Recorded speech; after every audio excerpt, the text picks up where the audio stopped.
For a long time, I believed that to learn English, I needed to understand every single word when I was listening to a conversation, listening to a podcast, or watching something on TV. If I didn't understand something, I felt anxious, frustrated. I felt I was not studying English enough. I felt I didn't have the words to express my thoughts. I didn't have enough vocabulary to understand conversations. I basically felt as a failure, even studying a lot, even having a huge background in English, until something happened in my life that completely changed how my brain learned English. As you know, my husband is fluent in English, and since we married, he used to watch a lot of things in English. YouTube channels, movies, podcasts, all types of content, all in English. No subtitles, no slowing down, no English easy. And for me, all of the contents that he was watching in English, it sounded like difficult English for me. I was not able to understand completely the conversations and the movies. And I hated it. I felt lost. I felt stupid sometimes because, sometimes I would see him laughing at something and I was not understanding. And I was like, what is he laughing about? Like, I didn't understand. I thought to myself, this is too hard to me. I don't know when I will achieve this level of English or if I'm going to be able to achieve this level of English because I have been studying a lot and I still can't understand these native conversations. What's the point of studying English if I can't understand? And my brain panicked every time he turned it on the TV or opened a YouTube video in English. And I was trying to translate. I was trying to make sense of it by understanding every single word. And this was so exhausting. But here comes the turning point. I kept watching it, not because I wanted to, but because English was there. It was part of our life every single day, and I couldn't ignore it. English became the background voice of my daily life, literally. I could listen to my husband speaking in English during meetings and using a lot of different English expressions. YouTube videos or movies were playing while I was cooking.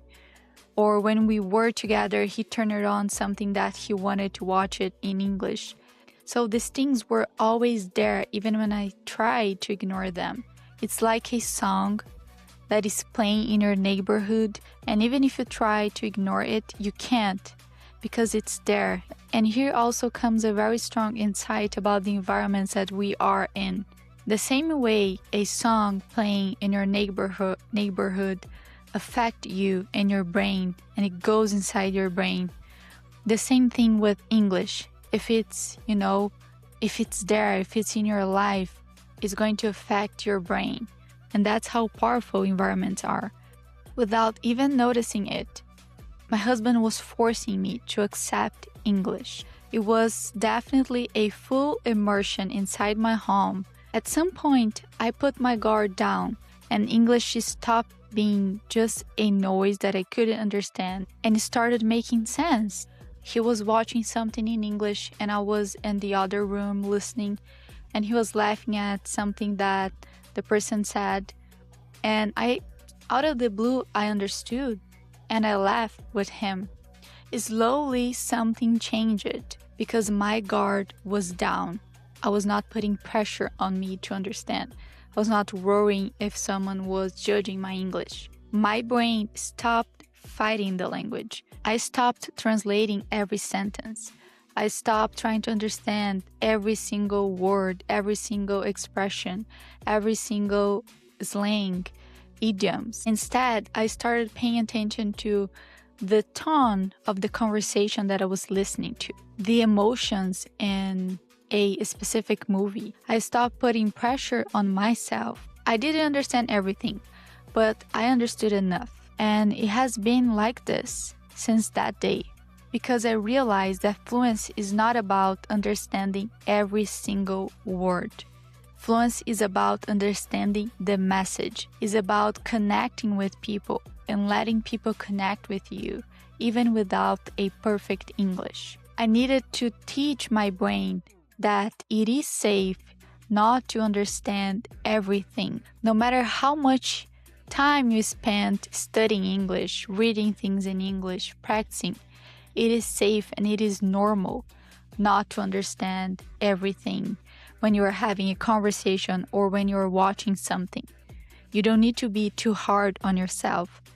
For me, when the fear disappeared, English started to flow. And I'm sure the same thing is gonna happen with you once you put your guard down.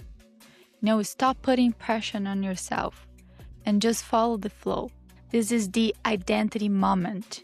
English stopped being a test for me. It stopped being something I had to get right. It became a language I could live in without so much pressure. I even stopped doing English tests. Really, I used to make a lot of English tests, and every time I got the result and I saw C1, C2, I got very excited, very happy. But if I did a test on the other week and the result was, B2, B1, I got so frustrated because I let a test define my level of fluency. And to be honest, I don't trust these tests like I trusted in old times. Nowadays, if you ask me, what's your level of English? I'm gonna say, I don't know. What I know is that I can understand people, I can understand native speakers, people can understand me. And that's what I know. So I don't give this importance anymore for English tests. And I think you should do the same because fluency is so much more than a label that people put on you. So if you're waiting to understand everything before speaking English, you are waiting too long. Your brain doesn't need perfection. It needs exposure. When you expose yourself to uncomfortable situations where you'll need to share your ideas, you'll need to share your thoughts with the words you know, with the English you have, this creates trust. You start trusting on yourself. You start trusting that you're gonna find the words, even though they're not perfect. So let English be messy. Let it be uncomfortable. And do not give up when you are not understanding something. So to finish this video, I want to share 3 tips to make your own English immersion. No matter where you live, no matter if you live with someone who speaks English or not, if you want, you can do that. First, let English exist in the background. You don't need to sit and study all the time. You can listen to English while cooking, while cleaning or working. It can be something more natural, without pressure to get it right, to say it right, to understand everything. Remove the pressure. Your brain learns even when you're not paying attention. So even though these moments where you are very focused, studying the language are important, you need to have more playful moments where English doesn't feel like an obligation, as something heavy. But when it feels like part of your life, it's there in the background and your brain is memorizing even though you are not completely focused on learning. Stop trying to understand every single word.